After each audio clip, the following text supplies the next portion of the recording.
Welcome to Overcaffeinated and Out of EFFS, the podcast for burned out, career-minded moms who are ready to stop pretending everything's fine and feel like themselves again. I'm your host, Christy Gamir, burnout coach for moms, licensed therapist, and mom of two. And I'm here to help you reclaim your energy, your identity, and your peace of mind.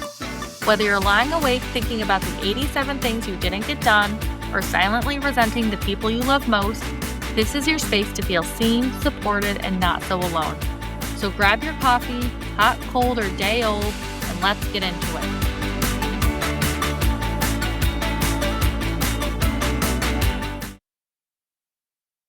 Hey everybody, it's Christy. Welcome to Overcaffeinated and Out of EPS.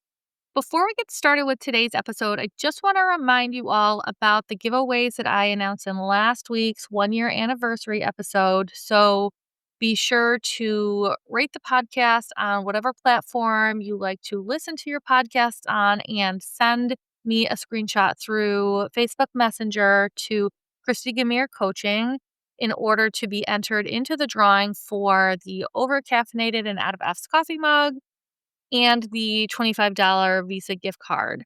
And please be sure to do that by 12 o'clock a.m. Eastern Time next Monday, July 13th, which is the day before the next episode will be released. There is also one spot left for a free coaching session with me. So again, to be eligible for any of those things, please rate the show, send me a screenshot through Facebook. I have included a link in the show notes where you can message those to me. Okay, so now on to today's episode. In today's episode, I'd like to welcome our guest, Nicole Johnson. Nicole is a burnout coach and writer who spent 27 years leading UX teams at companies like Amazon, Target, and Best Buy. She's also a single mom to a medically complex son. Through her work at Drop More, Hold Less, Nicole explores burnout, identity, and work culture, helping people build lives and careers that don't come at the expense of their well-being. So I've invited Nicole here today. She's going to share a bit about her own personal story. She's going to talk a bit about, what happens when your life includes medical crises, but your workplace still expects business as usual. We're going to talk a bit about how experience like that reshape ambition, identity, and what success actually looks like. So, Nicole, thank you so much for being here today. Thank you for having me, Christy. It's a pleasure. Yeah, do you mind just by starting off and telling us a little bit more about yourself and the season of motherhood you're in right now? Yes. So I'm very intentionally trying not to start with what I do for a living. So who I am is an empath to the core. I feel all the feelings. I have big feelings. I'm a creative and lover of all things art and music. My 11-year-old son and I live in Minneapolis, Minnesota. I love deep and meaningful conversations and cannot stand small talk. It really kind of drains me. I think I'm an ambivert. I've seen that term get thrown around. I really, really love being alone. But I know that I need a meaningful connection to feel balanced. And that's what I've been working on a lot is just finding more balance, is sustainability. The season of motherhood I'm in, my son is 11 and he's awesome. He's a creative and he draws and he builds and he thinks of new worlds and new characters. He's a big Minecrafter and has incredible builds in there. And we're kind of getting to that point where we have some really meaningful discussions and can talk about hard things. But he's been through a lot too. So I think, and also an empath. So enjoying the season and realizing how each season is so different. Yeah, And, taking a absolutely. pause and realizing oh, wow, I just got past that one. Now I have to kind of rework my systems and re-navigate and figure out what life looks like in this new season. Yeah, no, absolutely. I mean, I totally agree with that. I mean, I feel like through motherhood, we talk about the season of motherhood, but really it's so many smaller seasons because every Totally. stage is so different and brings new wonderful things and also new challenges. And you mentioned, trying to find this balance. And I'm so glad that you said that because I feel like that's why we're all here. We talk about burnout, we talk about trying to manage everything. And it's really, yeah, finding a like really what balance looks like for each and every one of us in these different seasons. So I appreciate you sharing all of that. So just to kind of go back then a little bit. So you mentioned you don't want to talk about the start off with the work that you do now, but you used to do other work, right? You Yes. said that you used to lead these teams at Amazon, Target, Best Buy, and you're also a single mom, you're raising your son. So can you tell us what that time of your life looked like? Yeah. So I had just recently moved into leadership role at Target when I had my son. So that was exciting, but also, holy cow, like I am going to be a mom and I have people that I'm responsible for at work. I went back to work at 10 weeks postpartum, and my son had already had his first heart surgery because I was worried about not having any pay. So I had 8 weeks of um, time off, paid leave because I had a C-section, right? And then I took an extra 2 weeks of vacation. And because I knew there was going to be such huge medical bills, I was worried about taking longer. And so now when I look back, going back to work at 10 weeks postpartum with first heart Mhm. surgery under our belt, and that was almost a month in the hospital. I can't believe I did that. I remember going back to work on my first day and I had 2 hours of sleep. He was really little, so I had to be feeding him and it's just me, right? So I'm up Mhm. every few hours to feed him because he was so small. I needed to make sure that he was, taking in enough, but he couldn't take too much or, it would just come up. Um, Mhm. and, so I remember going back to work and on 2 hours of sleep. I remember being excited to be around adults, like, kinda just to use that part of my brain again, but Mhm. also being completely exhausted. And I was excited about getting kind of dressed up again and, like, feeling kind of back to myself maybe, Mhm. after that time off, and, um, it was it was difficult. I had a coworker ask me if I was going to be able to handle being back at work, and it was, uh, it's definitely a trigger for me because there were, um, it was he was kind of insinuating that I wasn't, I probably couldn't do this job anymore. Mm. And so that led to a lot of discomfort in what I was doing back at work. Could I prove myself? I needed to prove myself because I don't have any backup. I need this job. And so this shift happened where I was relatively confident in my ability to do the job and do the job well. I had imposter syndrome like many do, but Mhm. um, to a normal degree, I think. But with the shift to also being a mother and that being its own full-time job, going back to work and needing that job, and not feeling like I had as many options, it felt scary for a while. Yeah. It felt like I needed to do more to prove myself. I needed to go way above and beyond. And it really did feel like I was driving 2 parallel full-time jobs.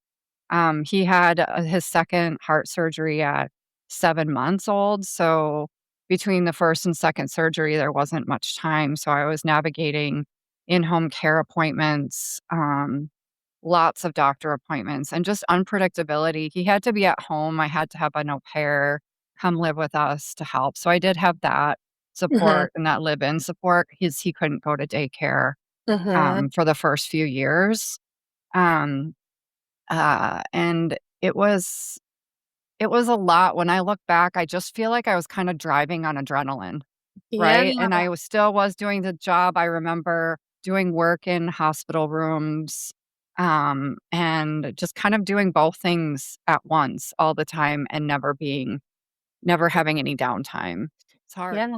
Yeah, I'm sure. And I mean, to listen to you talk about how much you were dealing with and how much pressure you experienced, to prove yourself. And I mean, I think parenthood is so challenging for everybody, in different ways. Mhm. And then you add this layer of working on top of that. You talk about two full-time jobs, but then you're also adding these layers of, your son having these health challenges and then also, as a single parent, right? It sounds like that's I mean, it's really, really a lot that you were dealing with. So Mhm. yeah, oh my gosh, I give you so much credit for for having done all of that. I don't think that So you realize what you're capable of, right? Until, like, you yeah, really have no choice. You just have to yeah, get it done, the logistics and the trade-offs, and they almost become like you just do them, like, you don't even think about it, you just make decisions because you have to. Yeah, because you like you have to. said. Yeah. And I'm curious, I know you had mentioned that this is work that you're not in anymore. Eventually Mhm. you shifted to the coaching. And so I'm Mhm. wondering, I'm curious about a few things. Like for starters, I'm curious about what sort of led to that shift. Did that have to Mm. do with all the pressure? Did that have to do with the burnout that you were experiencing? Yes. So I was in, user experience design and research for those that don't know what UX is for almost 30 years, and then the last 15 years with Target and then Best Buy, and then I left Amazon last June. Was it June or July? Uh, the I don't think that it was necessarily related to being a full-time single parent and the job. The burnout, I feel, really came more with the change in the work environment. Mm, I see there's a lot of uncertainty now. The AI narratives that are kind of coming into play, the mass layoffs, and then being a leader who desires to lead authentically from a place of curiosity and humanity. yeah. Some of the mandates to go back to the office 5 days a week, and I had young parents reporting to me that now would have to spend hours out of each day commuting, even though they were high performers. The kind of conversations I was being asked to have just didn't track for me. Um, Also, like I mentioned, some of the AI narratives, some of the things that we were being asked to do didn't feel like they were solving problems for people. Hmm. And I felt like I had meaningful scope, but the way that we were being asked to work across it didn't track for me. And I think that's ultimately what it led to the burnout, which initially led to me taking a 4-month leave of absence, and that was its own journey. I did try going back and bringing the new boundaries and the new learnings that I gained over my time off. Hmm. But what happened over a couple months while I was back was I didn't bring the default kind of overachieving energy back into it. What I did is I brought my boundaries and my non-negotiables in and realized that that work environment was not going to align with Hmm. building and living a sustainable life. And Okay. so I was fortunate enough to take a stock vest that's funded my ability, especially as Yeah. a full-time single parent and the cost of healthcare that's funded, this opportunity to figure out something on my own. Well, now I'm curious when you talk about so it sounds like again, like the expectations, the changes, there's just like a lot going on. You talked about burnout. I mean, that's why we're here, right? That's Mhm. what we're talking about. But a few minutes ago, you were also talking about how you never realize how much you're capable of, until you're in it. You just kind of have to do it. You just sort of like push yourself and do the things. And so I feel like with all of that, sometimes we can be so focused on what we're dealing with in our lives that we don't always notice what is exactly is going on with ourselves. And so I'm curious, like what did burnout feel like for you physically, mentally, emotionally? Like how did you know that you'd sort of reached the point where maybe something did need to change?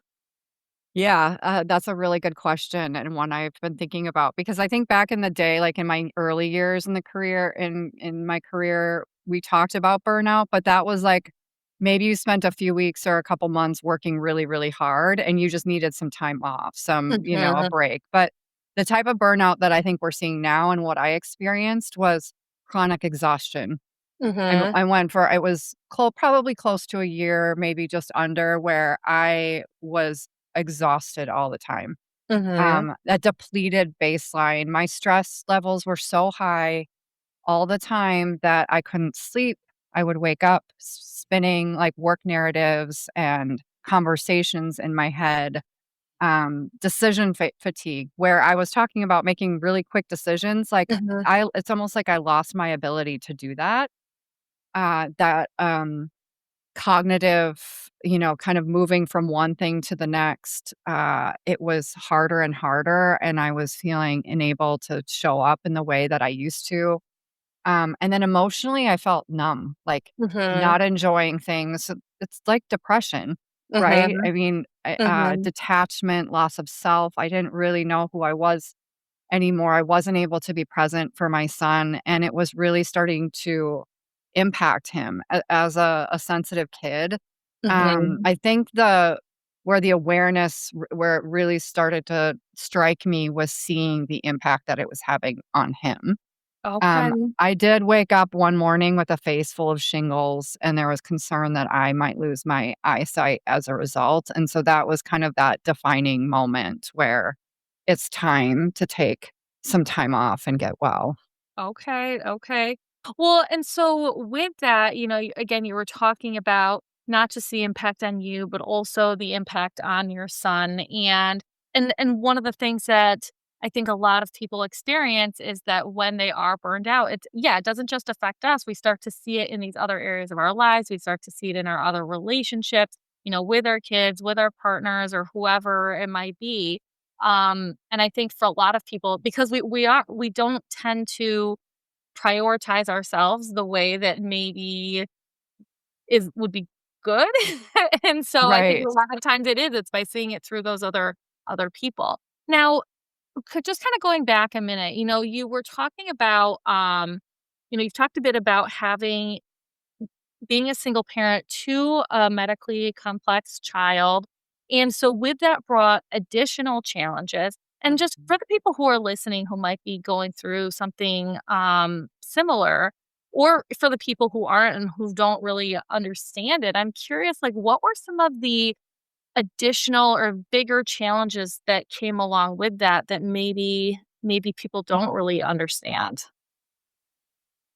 The amount of doctor appointments, especially early on, I did have to take multiple leaves of absence because he had 2 more surgeries after my, maternity leave. So, the 7-month, surgery, I think had to take a couple months off, but was still working from hospital rooms because I was worried that would maybe become irrelevant by not Mhm. leaning in. Mhm. And then at, almost 3, he had his 3rd surgery, and that was really hard. I took 3 months off, but his recovery lasted well beyond that, and so navigating the, emotional load of he was diagnosed with malnutrition because he wasn't keeping food down for a long time while also going back to work, was really emotional to hear because you hear your kids has Mhm. malnutrition and how do you not take that personally? And then how do you show up at work and lead teams and when this work I'm working in retail, right? This work doesn't feel anywhere near Mhm. as important as what Mhm. I'm trying to navigate at home. Mhm. Um, th Things like weekly blood draws, that have led to, trauma for him with, pokes, it and then trying to remember all the medications at night. I would have even though his room, was right next to mine and still is, we've moved since then, but that was a non-negotiable that his room was right by mine, I still need to hear him breathe. Like, Mhm. uh, and so it's taking once things kind of started to normalize, it's you start to wonder why you're doing what you're doing. There seems to be Mhm. this, like, existential question of how am what I'm doing at work, how does this actually impact humans? And it feels very polarizing, Well, right? yeah, and then along with all of that, you were also talking earlier about how you felt like you were constantly having to prove yourself, right? So it wasn't Mhm. just doing your work while also having these challenges to deal with at home, but also this concern about what are the expectations of other people? What are they seeing? What are they thinking? And so with that in mind, I'm curious, like, what were maybe some unrealistic expectations that other people did have who really just didn't understand what you were dealing with, didn't understand your capacity, all of that. I remember getting a performance review when, my son was between his first 2 surgeries, and in retrospect, I was doing pretty great work, but was I showing up, like, enthusiastic and happy and smiling every day? Probably not, and so in a performance review, I received feedback that, I forget exactly how it was phrased, but essentially that I wasn't smiling enough. I wasn't, I seemed down a lot. It had Mhm, nothing to do with my actual performance or the outcomes that I was driving, but instead how that I wasn't smiling enough. I wasn't happy enough in the way that I was showing up. So it didn't really matter how much work I was doing because I it had to do with not smiling. So those are some of the expectations. Um, I and I know that a lot of women have heard this type of feedback. When you are in a moment of, like, extreme stress, you're still performing and you're still showing up to get that type of feedback. It's really deflating. mhm. Um, Yeah. uh, and and I did like I said, I did do work in hospital rooms. Not once did anyone say, "You shouldn't be doing that." Mhm, They knew where I was working from, but the meetings continued to come in. There was no one that kind of had my back in those moments to say, "You just need to take this time off and be present for your son so that he can recover." It was missing humanity, you know? yeah, and I feel like just listening to that, it's so I don't know what word I'm looking for, sad, disappointing, it's just I feel like this is the system, like, this is a bigger, Yes. like, systemic thing, and I feel so sad that this is what your experience was, and also I know so many other women have their own versions of, like, Yes. kind of a similar idea, right? Where it's, okay, yes, you have your kids at home, but you're still expected to, like, things keep moving, like, work keeps going, Mhm. you're still expected to do all the things. And that's one of the reasons I honestly think these conversations are so important is because we need to, like, start to see some of the systemic change, right? And I feel like that's Agreed. talking about it.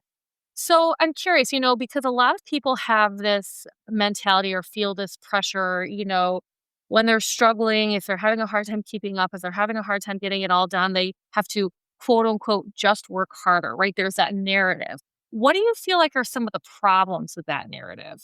Well, one of the things is that, if you are feeling stuck or overwhelmed, the best thing that you can actually do is pause, right? Like, Mhm. we need white space and think time to be our best selves and be more strategic, so this actually goes against what the science tells us, right? Yeah. And this I think the just work this narrative also goes against it kind of I think it kinda tracks with the, um self-care narrative too, which has become like almost like a negative connotation. Mhm. Self-care is not selfish.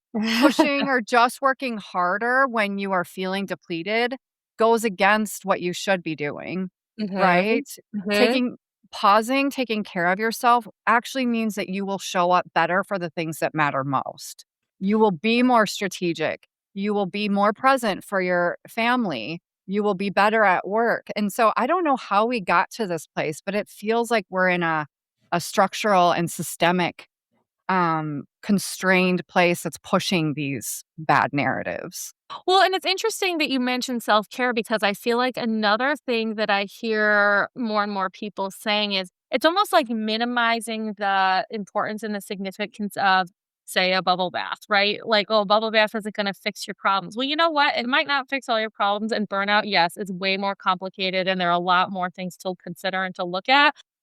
But take the bubble bath. Like, if I it will makes take the you bubble feel bath. it Yes. doesn't hurt, like, if it makes you feel Exactly. better in that moment, if it still helps you, like, yes, okay, a bubble bath by itself is maybe not gonna solve all the problems, but please don't be making people feel bad about saying, like, "Hey, this is what I do to help myself at the end of the day," I'm because telling you, I love that you use bubble bath too, because a few weeks ago, I was feeling really overwhelmed, with marketing my own business. And I was like, I don't even know what to do right now.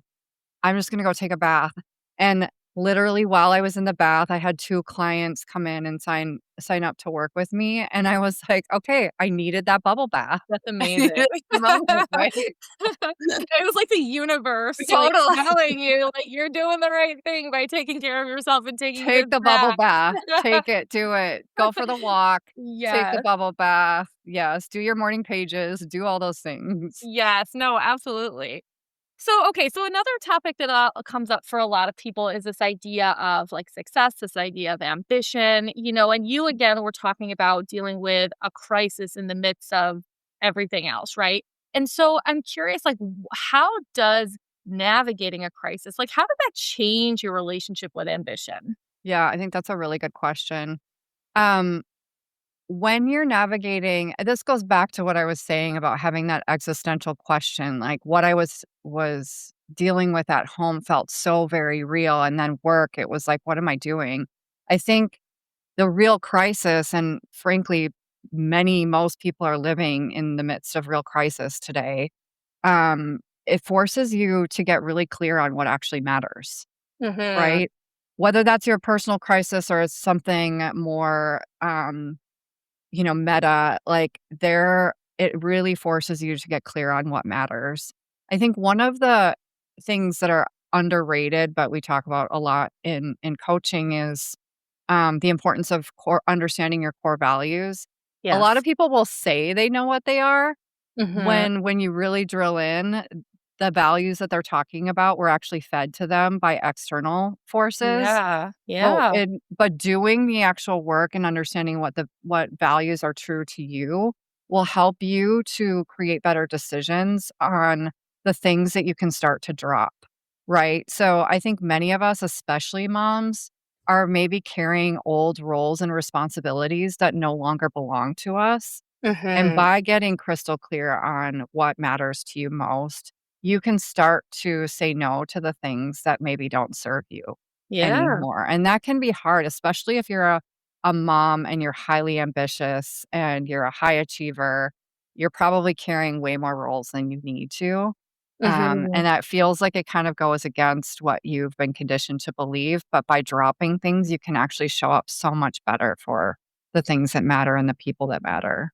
Well, yeah, and then going back to this idea of success, I mean, okay, sure, it's a word you can find in the dictionary, but let's be honest, like we all have our own That's definitions of it. right. It's going to mean different things. It's going to look different for different people, and it's going to look different throughout our lives. It's going to change. It's a definition that's constantly changing based on what's going on and what things we're dealing with at the time, what supports we have in place, all these different things, what our priorities are, you know um and to your point, what our values are, what our values might also change Mhm. over time, and so I'm curious, like when you talk about success, I'm wondering like how your definition of success has changed as a result of the personal challenges that you were dealing with at home. I think I'm still figuring out what my definition of success means, but what I have realized is there is no one right way of seeing success. Mhm. Again, I think that we've been told there's one right way to live, right? There's a specific linear path and you have to follow that if you want to achieve success. I don't think that that's true. I Right. I think it is agree. what you need to define what that looks like based on who you are and what your values are. So I think this has moved from me believing that it's about achievement and recognition, which many people believe, especially if you're a high achiever, and it's turned more into sustainability and presence. Do I Mhm. feel like the way that I'm showing up every day I could continue doing? And if I'm adding things to my plate that do not feel sustainable, what do I need to let go of? And how am I listening to my son and my friends and showing up, and being present in the moments that matter? For me, it's really about how much capacity and white space am I creating? Am I healthy?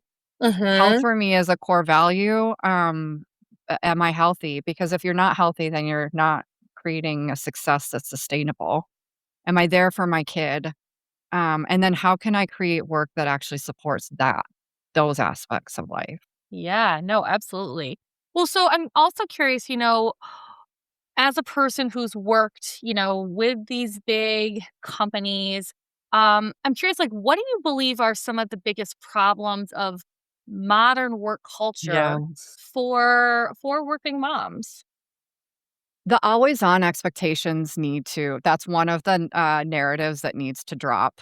Mhm. I think that this has come up with technology, right? Because Mhm. we can be always on. We can have our phones. We can be attached to that. And maybe there are some real expectations, of being always on, but how you communicate what your priorities are and what you're going to be available for and what you're not, that needs to Mhm. be part of the equation, right? Like, you can't necessarily be always on and the next day say, "I'm done at this time and I'm not gonna respond to anything." There needs to be some sort of communication around how you're going to be adjusting so that it's not feeling like this traumatic change for whomever you're working with, Well, right? managing expectations. Managing Yeah. expectations, that's right. So how are you if you are working for yourself, this is just as much of a problem, right? Like, you have to set expectations with the people that you're working with. I think this is so critical for anyone that's in a leadership role too, is that you're demonstrating the behaviors Yeah. that you would want for the people that report to you, right? If you care about their well-being, how are you demonstrating behaviors that will allow them to take care of themselves? So this is we've kind of gotten into this chronic urgency culture too, right? Mhm. Where everyone thinks everything's urgent. And so how can you create your own framework for deciding and discerning what's critical and what needs your immediate attention and what's not? And then how do you communicate to the people around you? Yeah, no, I hear you. And not only does everything feel urgent, but I think for a lot of people everything feels important. And that Yeah. might be true. All the things might be important, but they're not important in the same way. They're not important to the same degree. And to your point, not everything is urgent. Like I agree with you. I think there can be this pressure just to do everything and do everything right now and to do everything so well and that just it's not sustainable, and that is, like, part of the problem. I mean, there are absolutely things you talked about urgency. There are absolutely things that can wait, that can, like, be put off and saved for later. I can't Yeah. tell you how many people I've worked with who've said, "I struggle when I have time for myself because I feel this pressure to just be productive and do more things and get all these things done." And that's really something that I feel like we need to challenge, and Change. help people Yeah. move away from. Yeah, So I think I actually just was talking to a client about this just earlier today.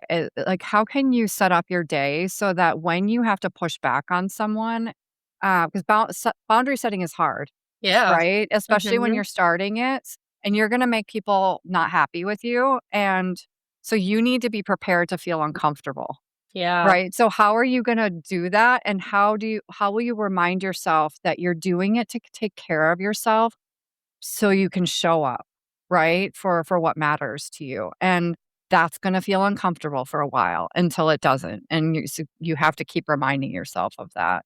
Yeah, yeah, no, absolutely. And then I think another thing, boundaries I do think are so important. I know one of the things that a lot of people struggle with is you said yourself, boundaries are hard, but I think they can especially be hard for people in the workplace because there's this fear of, what is this going to mean for my job? What is this going to mean for my, if I'm looking at a promotion, what if my boss just isn't understanding? There are a lot of people where these are very real concerns. Not everybody, Mhm. but a lot of people they are. And also think at a certain point, I never am a person who just said, "Oh, just go quit your job." Like that's not That's realistic. not the reality. That's Yeah. not the reality, but I do think in some situations, it's important to evaluate where we're at, and Mhm. determine if that is a place that makes sense to stay or what our other options could be, right? Just kind of gathering information and exploring those things. And so with that in mind, I'm wondering what would you say is maybe one way that women can assess whether their workplace is sustainable, whether it is a place that's going to make sense for them to keep working, knowing the life that they are personally living. Yeah, this is deeply personal and unique to each scenario, right? So I think this goes back to your values and at least having awareness around that. And so if you understand what those are, how would you how would your current job need to change to align to those values? And then based on what needs to change, are they things that you can change or are they things that are out of your control? And are Mhm. you okay with that? Or is that misalignment not okay with you? And that's again, like, that's where values again becomes that framework. So if you can design the job that you are currently in and what would need to change, and then you can figure out if the changes are doable or not, and whether you can make that sustainable or not. I think the reality is though too, the work environment right now is very uncertain and it feels Mhm. unstable. And so even if Yeah. you are doing your best and you're showing up and you're always on and you're burning yourself out, you are not necessarily guaranteed a job tomorrow. And I don't say that to be like alarmist, but Yeah. it's kind of where we are. And so at least understanding what life looks like and in a way that's sustainable for you, it will give you some more agency in how you're making decisions around whether you stay or go or find something that feels more balanced for you.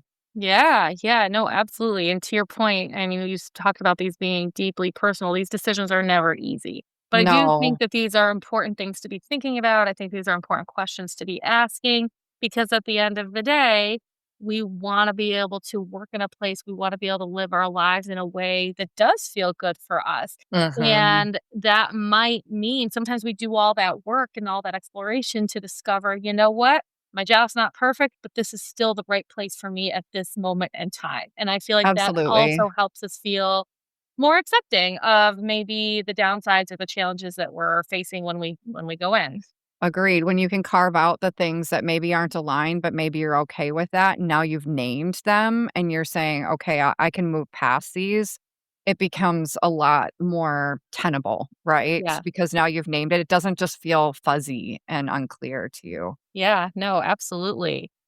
Well, listen, I feel like I could I could keep talking to you all day. I could just tell that you have so much knowledge and information, and I think this is wonderful. Um, we are, probably getting to the point where we should probably think about wrapping up. And so before we do that, I'm just wondering for people who want to learn more about you and the work that you do, where can they go to do that? Yeah, my website is dropmoreholdless.com.